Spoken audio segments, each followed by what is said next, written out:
It's Goodbye, My Friend with Bridget Armadillo. You're listening to the Social Impact Show with me, Samm Marshall. This is what we do. Mondays to Fridays, we have great conversations with people that I believe are fanatical about driving just how we see the world and how we engage with things. And not just in the context of South Africa, but Africa as well. And maybe you know this, but in today's business landscape, profitability and social impact can no longer exist in separate silos. Companies that integrate purpose into their core business strategies are not only more sustainable, but also drive economic and social progress. Now, at the forefront of this movement on the continent of Africa is Tiekie Barnard, founder and CEO of Shared Value Africa and Shift Impact Africa. Through the Shared Value business model, Tiekie and her team are helping organizations unlock growth by addressing pressing societal challenges, from gender equality in academic institutions to environmental sustainability. But what does it truly mean to create profit with purpose? Tiekie joins me in studio. Tiekie, good morning, and thank you for taking the time and gracing us with your presence. No, I need to say thank you, Sam. And hello to all your listeners. And you know, I love talking about Africa, actually, because I want to say to all of your listeners out there, and we need to believe it, Africa is where we're building the global future.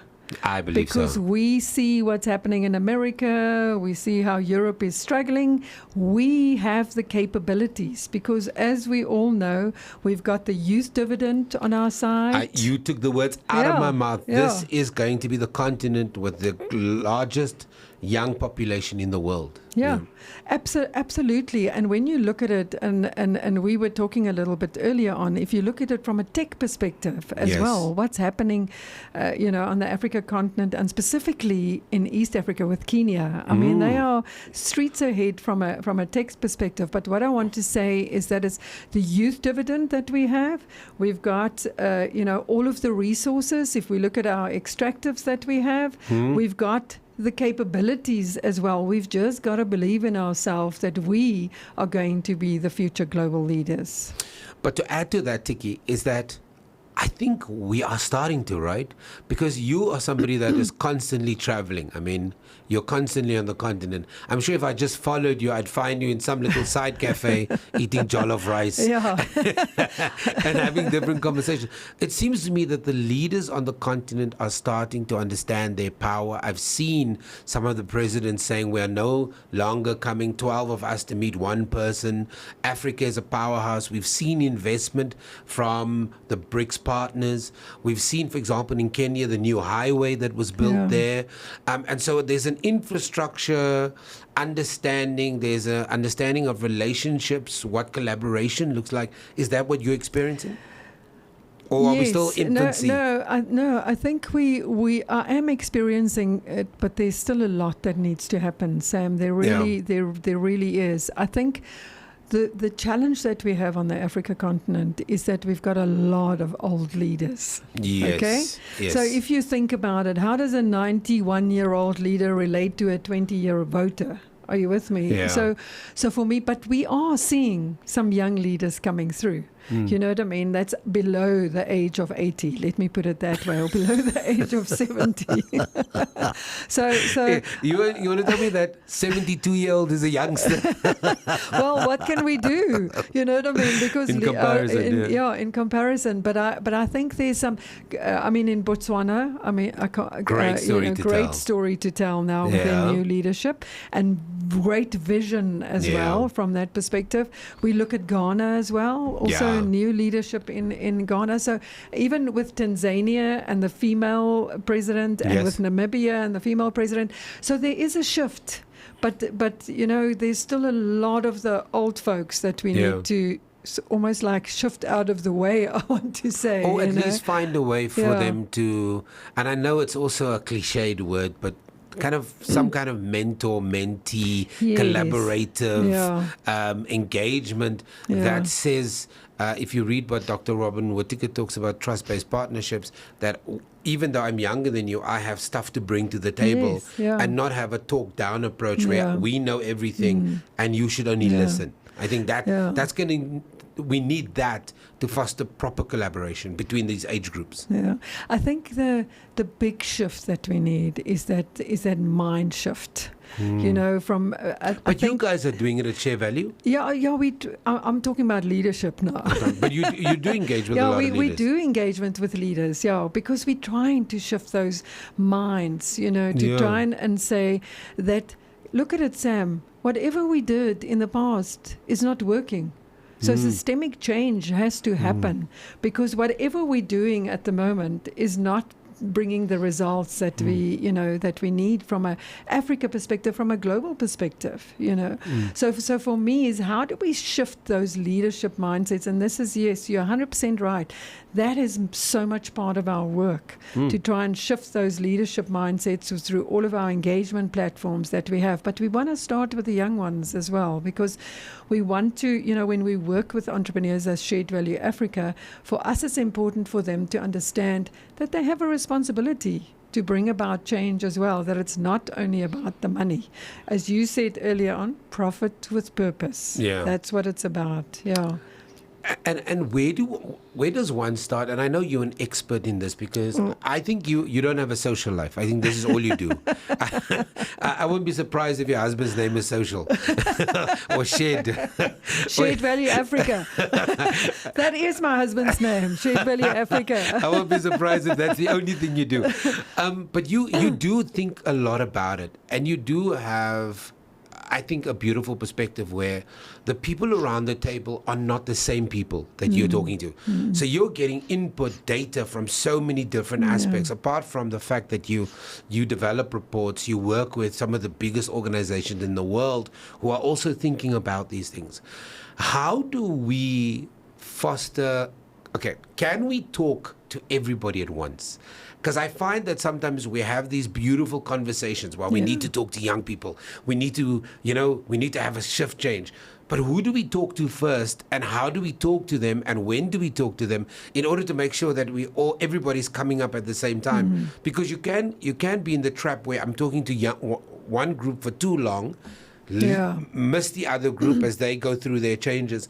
By the time you shift to them, what you're trying to talk to them is no longer relevant. So how do you as a team, you as a leader, think about the quality of engagement, quality of conversation, but who do we speak to first? Or how do we speak to everybody at the same time? Yeah, I think that's always a challenge, because speaking to everybody at the same time, you have a different value system. I've got a different value system. I was brought up differently. You from a different culture. I'm a different.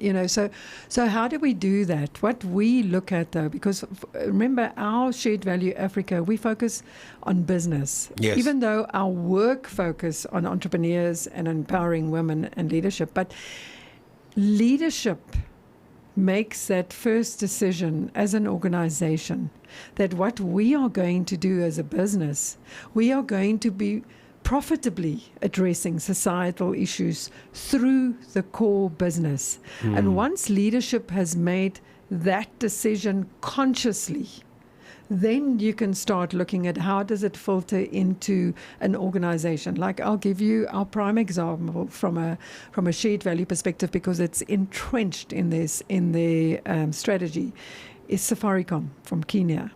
So Safaricom from Kenya is a really big organization. They contribute, I think the last time I looked, 5% to the Kenyan GDP. And I remember the initial story when we talked about their first couple of years. Yeah. And now today they're such a big player. Yeah, because now they've obviously got a Africa strategy. Because what they did, if you think about it, an example, and I want to give it to your listeners so that they can understand what we mean when we talk about shared value. So we all know, in the old days, before we had cell phones, how did we get money to our gogos and to my mom? I had to go and find somebody that can take it to them, and then I had to trust that person that they're actually going to get the money to her. So then M-Pesa came online, which was an initiative between Safaricom and Vodafone at the time. Now, as we're sitting here today, Safaricom and M-Pesa has actually changed Kenyans' lives forever. Yeah. So what is the social impact of that? Okay, are they making money? Yeah, they're making money. Definitely. Because people use their services.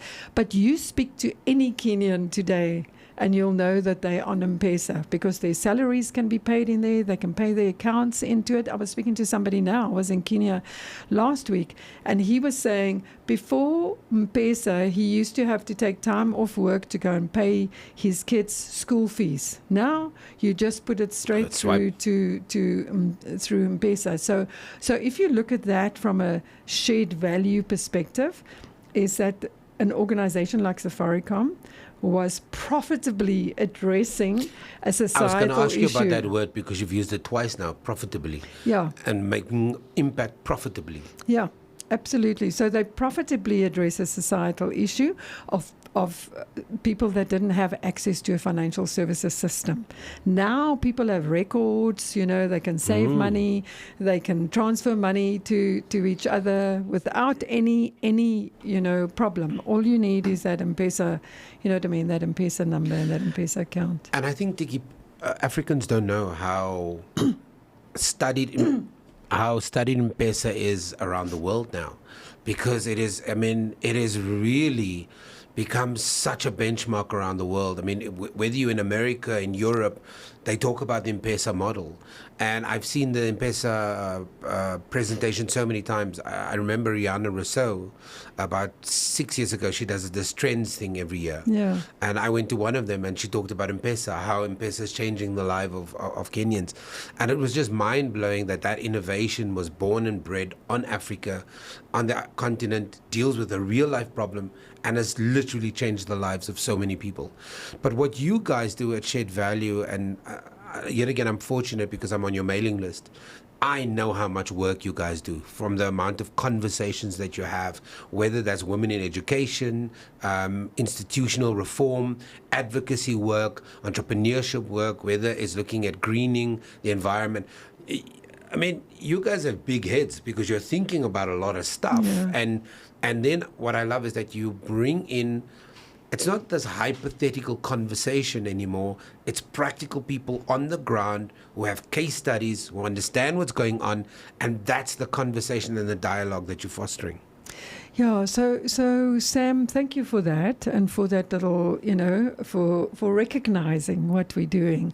And I think you've got one coming up now on the 13th of March. Yeah, the African Universities Gender Equality Forum. So if your listeners wants to go in and listen to that, we're talking about gender equality in the academic world. What is happening very big issue. What is happening at our academic institutions? Yeah. So and we do that we bring together twice a year, and we try and engage with universities across the continent. But which brings me back to the question you were asking. So for us, from our focus perspective, we focus on entrepreneurs because, remember, as we said, we're building the global future here. So what do we have to do? We've got to support our entrepreneurs. We have a responsibility, Mr. CEO, that you've got to look at the programs that you're running. Yeah, programs that you're running, because you have to support the young ones to go and create that sustainable Africa that we're all talking about. So that's the entrepreneurship focus, and through that we've just now it was last Friday, we had the African Entrepreneurship Forum, and we focused on vocational training. I saw it. Yeah. So vocational training, when you think about it, I mean, we just had everybody got their matric results at the beginning of the year, and now everybody wants to go to university. University is not for everybody. It is not. And we've had that conversation here as well with expert. It's not for everybody. And I think we just have to be real. Some of our kids are not cut out for it either. And some parents just, unfortunately, your son is not going to be that person, or your daughter. Yeah, but vocational training, people look down on vocational training, and there are so many sitting here. I think when you unpack vocational training, there are probably about 51 different jobs that you can do if you go to a tech and you teach vocational training. I want to say to the listeners as well, one of the biggest jobs in the future is going to be a driver. Yes. Okay? Why? Because somebody said to me, why? Well, if you think about it, e-commerce. All we do is we order things off our phones. Yeah. We order it online. Who's got to deliver it? Somebody has to deliver it. So Well, I know Elon is busy with autonomous driving, so I don't know. AI-driven. Yeah. But I hear you. I mean, they're still years away from getting to that point where it will be in every corner of the world. Yeah, absolutely. And also for me, when you think about Africa itself, what is our challenge here?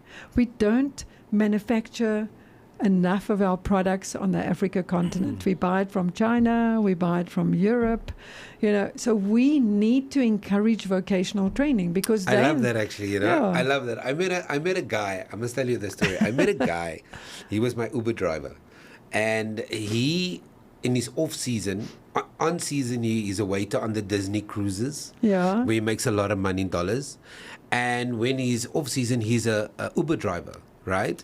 But he's gotten to the point, he's a very smart guy. He's gotten to the point now where he owns like 7, 8, 9 properties. Yeah. He's bought a bunch of other cars. Yeah. And he's not counted as a businessman in the traditional sense. Yeah. But here's a guy with 7, 8 properties, multiple cars, employing other drivers, and his main source of income is the Disney he does a waiter on the ship, takes that dollars, doesn't spend it, come back here, keeps on buying properties, and is now a landowner and is a landlord. And you're right, we don't think of these things, we don't think it's possible because I think for whatever reason we caught up with the lawyer, the doctor, and the but that comes from a colonial mindset. Yes, it does. Okay, comes from that colonial mindset where that's what we have to do.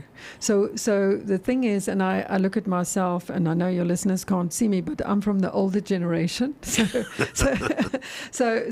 the older generation had that so entrenched from a societal perspective that you have to go to university. And they even look down on you if your brother's a driver. You know? Exactly. So what we have to do is that's another mind shift that have to happen, and very much so with the older generation as well, because our kids, we set the scene for our children, regardless of what anybody thinks out there. Who do our children follow? They follow their parents.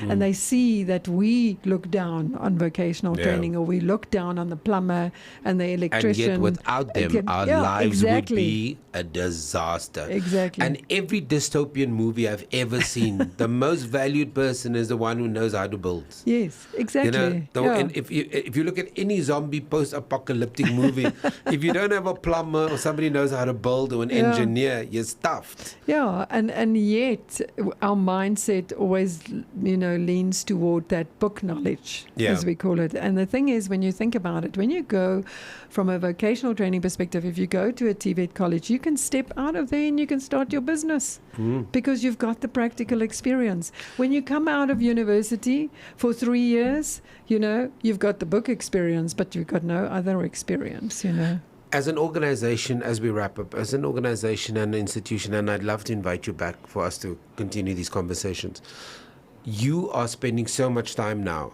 on the continent, facilitating these dialogues, looking at solutions. You've put together projects with the World Bank, amongst others of your partners. I'm going to ask something for me. I don't know if it's a silly question. Is there such a thing as African solutions for African challenges? Or is poverty, not just poverty, a global issue? Is youth unemployment not just a global issue? Because for the longest times, I found it quite interesting that politicians used to say, well, as South Africa, we have a unique set of challenges, and so therefore there's only an African solution for an African problem. And yet, as somebody who travels a lot, poverty kind of looks the same. Gender-based violence feels the same in other countries, the same issues. Lack of opportunity, lack of access looks and feels the same to me, but I'm not an expert. Your thoughts? Yeah, it's quite a loaded question, I have to say, Sam. Yeah. But I think that poverty is the same everywhere. Are you with me? If I don't have food to eat, I don't have food in my tummy, I don't have a roof over my head. It doesn't matter whether you're African or Latino. It doesn't matter where you are. You can be anywhere in the world, you know what I mean, and face that problem. But I think what we have to do from an Africa perspective is that we're still not as united. Look at the passport thing that we're waiting for from an Africa perspective. We've been waiting for that since 1969. Okay, where are we now? That. We still don't have it. Wow. So for me, it's also, how do we unite as Africans, because we are not, and this is what I always say to everybody in our world, in our shared value world, we're not in competition with anybody. What we need to do is we need to collaborate to bring about the change that we need. And yes, we can create the Africa. M-Pesa was an Africa solution. Okay. For sure. Africans. Yes. So for me, we can create those solutions for ourselves but the thing is, you speak to any young entrepreneur, he wants to export to Germany, or he wants to export, to the UK. Yeah. What about exporting to Nigeria? Or what about exporting to Tanzania? Intra-Africa trade for is so important, but I think very interesting what you're we saying. have been so brainwashed. With that, what's outside of Africa is so much better than what we have here. Yeah. And we need to, and this is what we're pushing for all the time. This is where we're building the global future. Ma'am, as we wrap up, on the 13th of March, you got an event. Where can people go to log on? Is there space? Is it open to everyone? It's open and free to anyone. If you go to www.svai.africa, go to events, and then just see the events that's there as well. If you're in Johannesburg in person, come to the JSE, but you have to register on the 28th of March. We'll be talking about gender equality and gender-based violence and harassment in the workplace. Yeah, but also all the reports and the stuff you've worked on is on your website. It's on our website. Yeah. There's lots of resources there. Yeah, absolutely. Please, if you want to familiarize yourself with what shared value, the concept of creating shared value is about, what we're doing with entrepreneurs, what we're doing with women, join us, join our community and come to www.svai.africa. I haven't even spoken about Jammy Trade. We'll speak about that on another time. We'll invite you back for that. Yeah, which is just quickly, Samm, it's a platform it's a peer-to-peer trade platform that we've created or that we've developed for young entrepreneurs to be able to cross borders, to trade and create new markets. Oh, I love that. Yeah, we should definitely. we do a good news story every day. I think we need to highlight that as a good news story for Africa. Tiekie Barnard, we're definitely bringing you back. That's the CEO and founder of, she's got so many hats, but Shared Value Africa, which is SVA, and then they've got Shift Impact Africa. Go to their website, check it out. I'm telling you, they're amazing South Africans, problem solving, building solutions, and all we've got to do is just find it, look for it. Tune in to the Social Impact.